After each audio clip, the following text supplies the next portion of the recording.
Hello, what is up everybody? So I'm going to be splicing a Samson Hyperclimb lanyard. I'm super excited to try this rope out. It's supposed to be really good for SRS climbing, so I was hoping that would mean it'd be a really tight sheath like a kernmantle rope, but which it is. This is awesome, like super firm. So I'm thinking that's going to make it handle really well and be pretty abrasion resistant. I, however, am a little bit nervous that that's going to mean that this is going to be super hard to splice because it's a really tight jacket. At least that's what it feels like right now. So hopefully the splice is successful, and I'm going to be splicing it onto this PerfectO with a captive bar on there. And then I'm thinking for the adjuster, maybe I'll take the Petzl Adjust off this Petzl Adjust lanyard and put it on here, because that would be pretty sick. But real quick, just to test to see if that's even going to work before I have to modify this lanyard to take this thing, I'm going to measure the two rope diameters, because I don't know what Petzl rope this is. I assume it's just one of their regular access lines, which would be, I don't remember what the names of those are, but whatever. Okay, so this is like a relaxed 11.3 millimeters, maybe, about there. Whereas the Samson is a little bit wider, but not much. The Samson's like 11.9, it's pretty close to 12 at a relaxed diameter, which is like still less than a millimeter of difference. So I think it should still handle fine in the adjust. But you know, Petzl, they like their proprietary equipment. Definitely not a fan of them for that reason, among several other reasons. But yeah, let's do this and see how it goes to splice. I think I'll go with the 1/2 inch fid.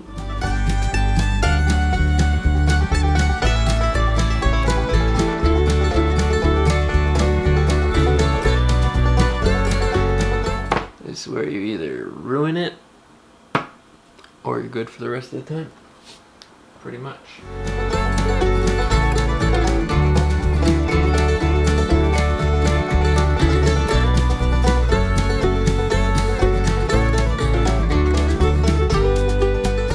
All right, we got her out. And I'm thinking that maybe, like, that was fairly difficult, but I've only ever gotten a splice like pretty well used ropes, so those are pretty hard, so maybe that made this easier. There we go, got the core out, and then just gotta zero it out and then mark it.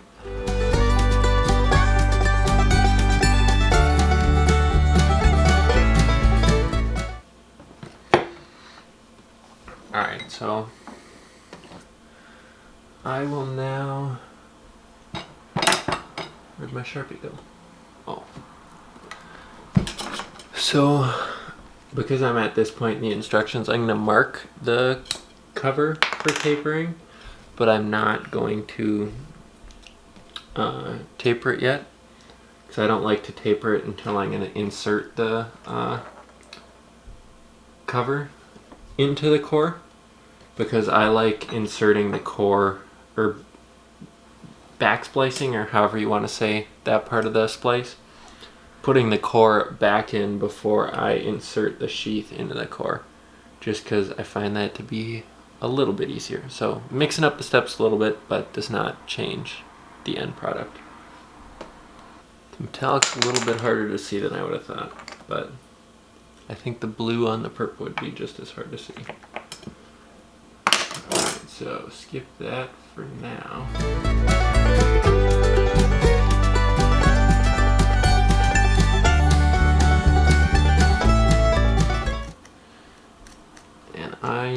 like to use. I don't like to use these to put stuff back in. It's way easier to just use a wire fid.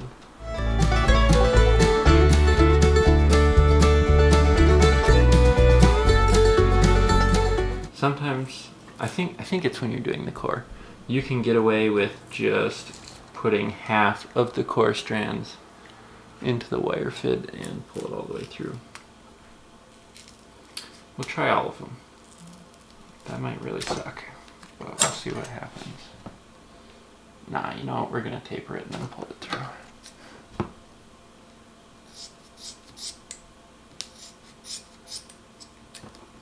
Yeah, we're putting that in.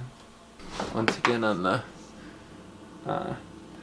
the door hinge anchor, trying to pull this through.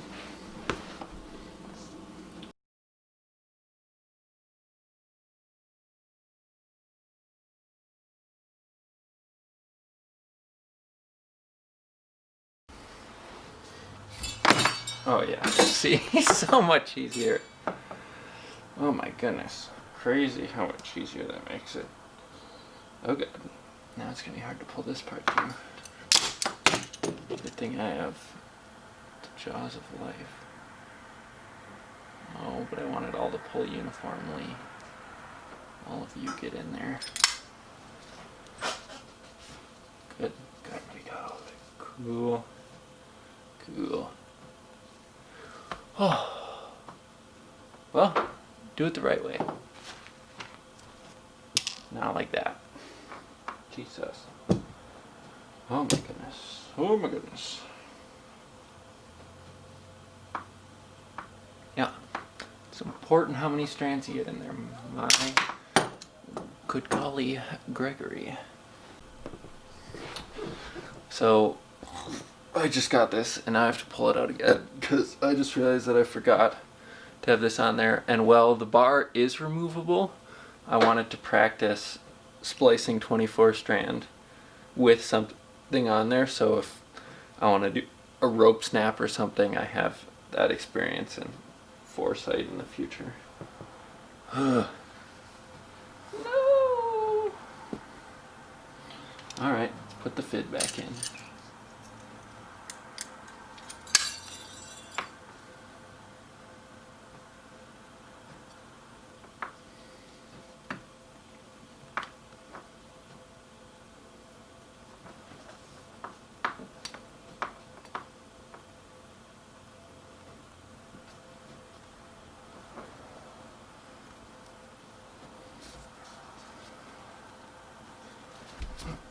Yep, still just as easy. God, that's crazy. How much easier that makes it. Holy cow. Wild, man.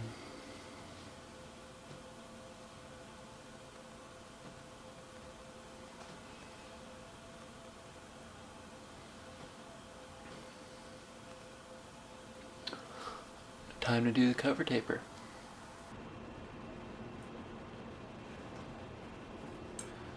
Alright, let's get the awl.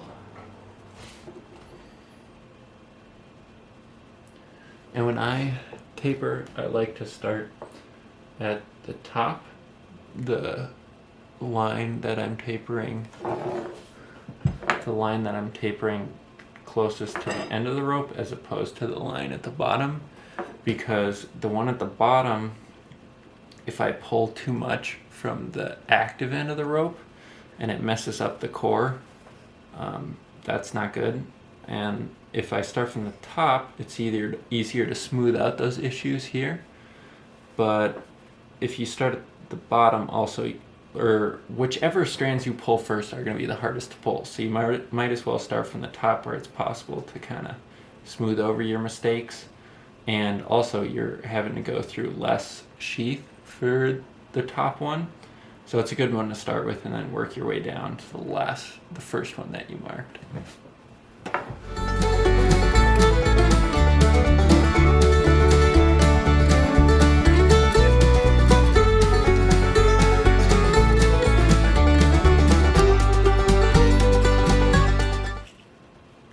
One thing that's nice about tapering used rope is that all of the individual strands usually stick together better.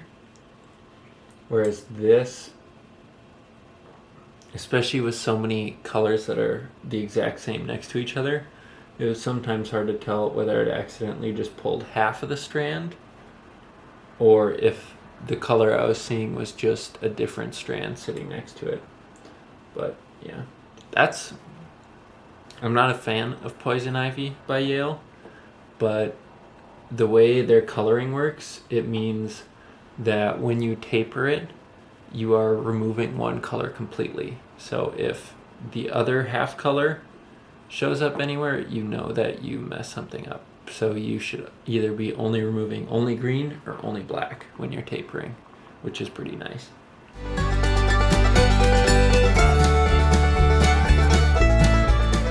Alrighty, this is going to be really hard to do with a regular fid.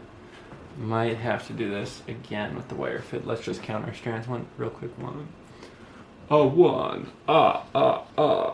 2, 3. Oh God, see what I mean?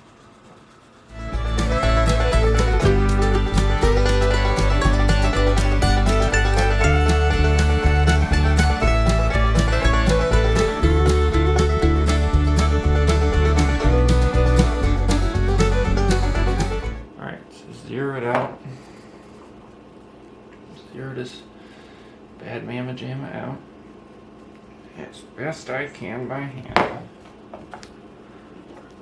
Mark it. I will cut way below that because I don't want anything sticking out.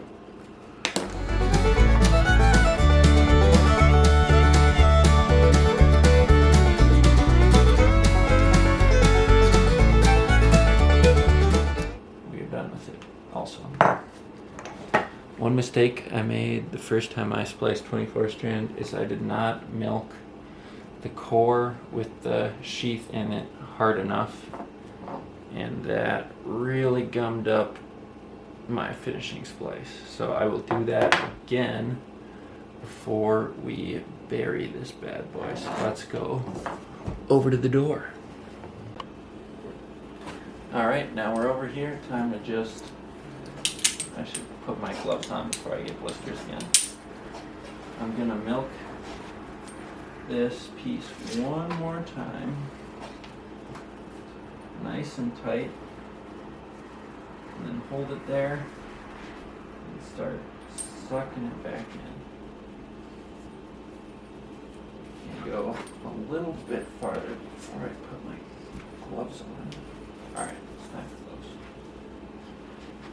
I can already tell this is going to be really bad. But maybe not. Maybe I'll be pleasantly surprised. But it already feels like it's really going to suck. And I might have to soak it in water to get it to go.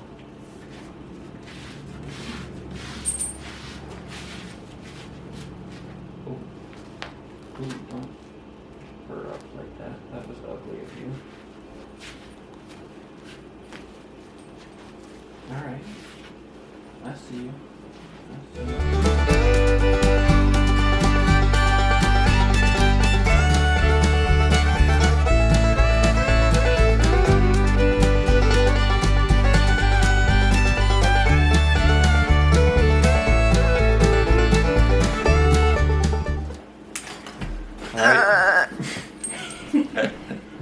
So now I just gotta milk it back from the splice. I might give it a couple more pumps just to set it real good, but oh, that's nice. Very nice.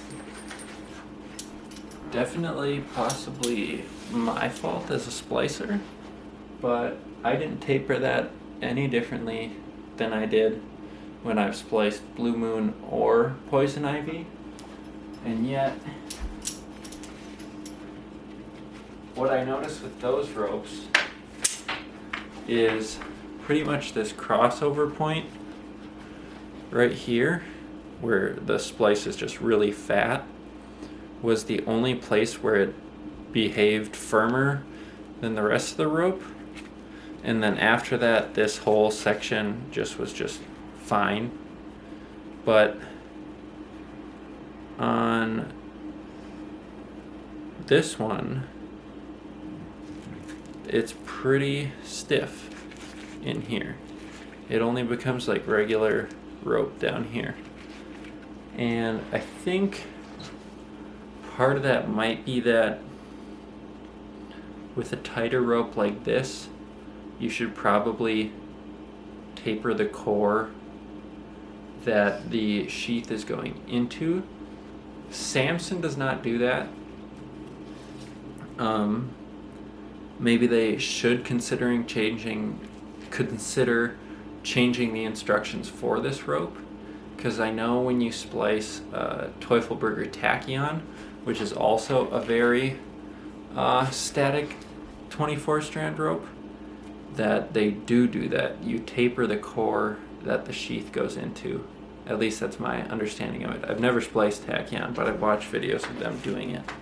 And yeah, they taper the core and then put the sheath into the core. But with Samson, you don't do that. And I've used the same instructions with Yale Blue Moon and Poison Ivy, and I don't notice this stiffness this far past the splice. Usually the stiffness kind of ends like right here. But on Hyperclimb, it's pretty stiff to like right here, about maybe a foot and a couple inches. Yeah, past the splice. And then yeah, it's just regular rope. But yeah, cool. I'll milk this out a little bit more and then we'll just get to whipping and we'll be done. Alright, time to do some lovely bicolor whipping to finish off this splice. Let's do this.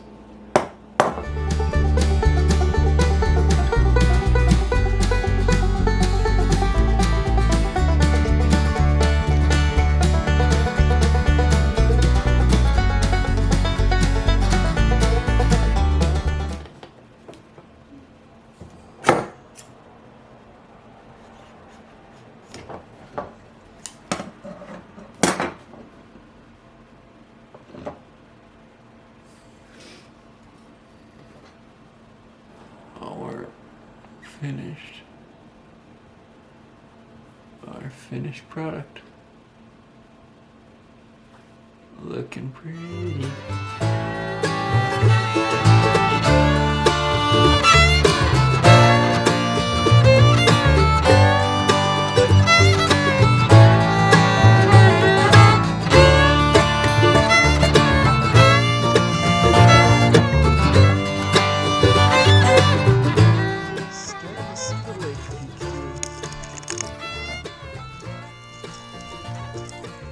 The one thing I'm not a fan of using the Petzl Adjust for my tree climbing lanyard is, one, you can't really release it under tension, but also it's really tough to pay out slack. If you have a well-tied knot, if you know what you're doing, you can make a hitch system just be so easy to just take out slack and 10 slack. This one's pretty alright. I'd give it like a 7 out of 10 for 10 slack, but when it comes to paying it out, it's tough. Love how compact it is.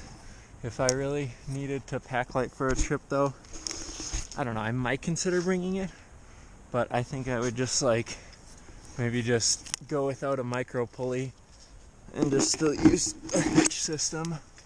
Maybe just use like a Cornell knot or something like that that can automatically 10 slack. I don't know.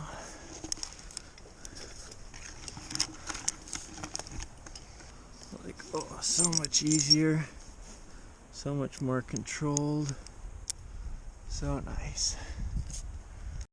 See here, just even leaning back like I'm working a spar, you can get it to go, but not really. It's pretty hard.